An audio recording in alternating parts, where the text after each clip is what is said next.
BetMGM Sports wants you to start out with amazing odds during this August like no other. That's why they're giving new customers a chance to win $100 in free bets when they place a $1 wager on the Pelicans-Clippers game, and if either team hits a 3, you win $100. All you have to do is sign up and make your first bet with bonus code VEASAN100 to take advantage of this special offer. There's never been a summer like this before, and there's never been a better time to sign up at BetMGM Sports. Download the BetMGM app today and use promo code VEASAN100 to win $100 in free bets when you bet $1 on the Pelicans-Clippers game. And if either team hits a 3, that's right, just 1-3, you win that bet. Visit BetMGM for terms and conditions. Must be 21 or older or physically located in Colorado and Indiana, New Jersey, Nevada, or West Virginia. Please gamble responsibly. Gambling problem? Call 1-800-522-4700 in Colorado and Nevada, 1-800-GAMBLER in New Jersey and West Virginia, or 1-800-9-WITH-IT in Indiana. Promotional offer not available in Nevada.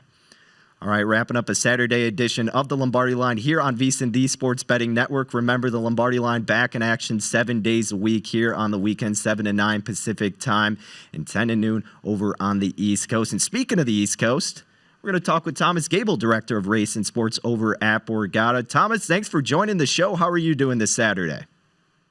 Good morning, gentlemen. I'm doing well. Nice to hear you, Danny. It's good to have you back, Thomas. It's good to have you back. How are things over there? Tell us a little bit about the setup at the Borgata. How's it going?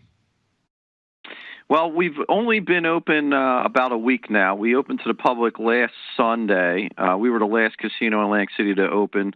But it's been really good since we've been open.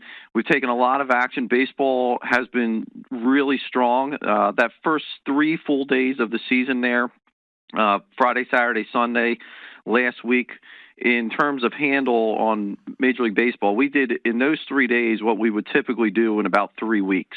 So the handle's just been really great with baseball. We've taken some really big wagers, and it's continued. The big wagers have continued. Yesterday, took it on the chin a little bit with the NBA, and this is why it's important to listen to VEASAN, because yesterday, if you heard Gil was saying don't overreact to the unders coming in on the 2 Thursday night games. And the Borgata customers must have listened to him very well, because they were pounding the overs, and the overs, of course, went 6-0 last night. Yesterday in the NBA, and we did take it on the chin in the NBA. And speaking of the NBA, we have another great slate today, and you talk about the overs and unders and the totals and how big of a discrepancy we've seen really with all the totals going over yesterday. How do you guys adjust from that from your side of the counter? How do you really attack that when the book gets beat in that regard? And where have you seen all that action going toward today? Well, we've obviously had we've increased the totals here. Every game has increased. The 76ers, from where we opened it at 211.5, they're now up to 216.5. I'm sorry, 219.5. So that's increased 8 points since we opened the line. The Lakers game, we opened that at 214 for the total. That's now at 222. So the adjustments are coming. We're making the adjustments. I'll tell you, we did take one really large bet just this morning, actually on the Jazz, getting 2 points. $155,000 came in on the Jazz, getting 2 points. So that's now Thunder laying 1.5. Wow. So you got 155 on the Jazz. Is that because you think Chris Paul's not playing tonight, or do you think Chris Paul will play? Well, I know it's a game time decision, I think, for that, unless that particular customer knows something that we don't. I mean, I think it's up in the air still at this point. We were talking earlier about Toronto being a popular pick with the books. Josh Applebaum was talking about it. Where are you on the Toronto Laker game that for 8:30 tonight? Yeah, Lakers are laying 2.5 points in that. That's down from the opener 3.5. A little bit more money on the Lakers overall, and again, the over though is the popular play in that game. Thomas Gable, Director of Race and Sports at the Borgata, with us here on the Lombardi Line, going over the handle from the past week and today here on Saturday, and looking forward to the rest of the weekend. Thomas, I want to ask you about baseball really quick. Not great news really surrounding around Major League Baseball right now. And some things that have altered, or at least going to, assuming they keep playing, is the games changing from the full 9 innings to double headers being 7 innings. How are you guys ready to embrace that aspect of things? And even just from a future standpoint, how are you going to handle a team like the Marlins, the Cardinals, being not present right now? And who knows what's going to happen the long term of the season, but how are you guys really preparing for all these unprecedented events occurring? Yeah, a lot of these things, Danny, are really done on the fly now. With it almost seems like Major League Baseball as a whole was operating on the fly. But we just adjusted our house rules yesterday. We submitted them to the regulators to take into account for the 7-inning games, that the doubleheaders will be played for 7 innings. So I mean, it's constantly adjusting to things as they happen. It's like you said, it's so unpredictable right now. Baseball, I'm hoping obviously things can get better for them, but it's going to be really tough, I think, for them to get through the entire season. Hey, Thomas, today in baseball, what's your biggest play so far? What game seems to have the most interest from the bettors at the Borgata? The Reds right now. The Reds are taking a lot of money. Obviously, they were a team that got a lot of future book money even before the shutdown.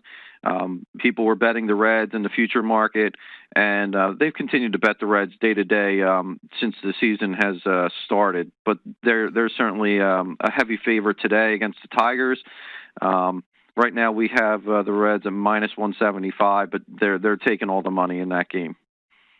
And before we move on to hockey really quick, Thomas, another factor that's been unique in this baseball season has been the extra innings rule with the runner starting on second. Despite that, we've seen a lot of teams not utilize bunting and getting the runner over. But it's really a factor that's impacting some of these totals.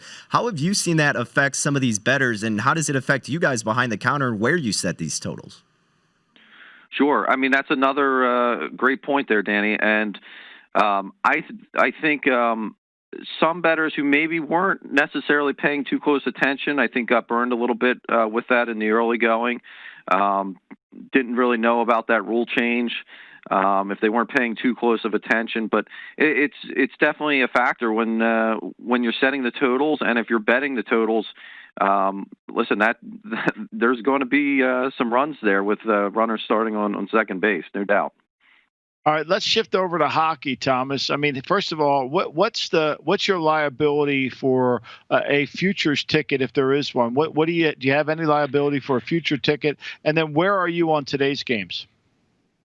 Well, no surprise if I tell you that the 2 New York teams and the Philadelphia team is where the liability lies on the Stanley Cup for us. I mean, that's normal in Atlantic City. You get the New York teams and the Philadelphia teams bet heavily in the futures. So the Rangers, Islanders, and Flyers, that's where our liability is. And today the Rangers are actually taking some decent money as well. We have them at plus 110 right now on the money line against the Hurricanes. So that really seems to be where the action is. I mean, they're obviously the first game here, but of the day, but we're taking decent action on that already. Thomas Gable, Director of Race and Sports here at the Borgata. Thomas, before we let you go here, at the end of this weekend, you guys are going to be sitting back looking at the handle. What do you think the conversation is going to be? Do we have to keep increasing the totals for NBA? I think that's going to be the main conversation. We'll have to see what today brings with if there's any defense played here today in the NBA. But Thomas, you must not have watched those. You must not have watched the exhibition games. There was no defense whatsoever in those games. I mean, guys are getting to the rim like it's nobody's business. It looked like I swear I thought it was like a game that you would watch on some corner. It was unbelievable. I mean, I don't think you can set the numbers high enough. Yeah, and that's one thing you also have to consider too with the no fans. I mean, the home teams, when there are fans, will always be energized to play defense when they need a defensive stand. They get that that extra burst there from the fans, and that doesn't exist right now. So it's pretty lackadaisical yesterday as far as on the defensive side. All right, great stuff. Thomas Gable, Director of Race and Sports over at Borgata on the East Coast. Thomas, as always, appreciate the time. We'll look forward to talking again soon. Thank you, Thomas. All right, thank you, guys. Have a great day.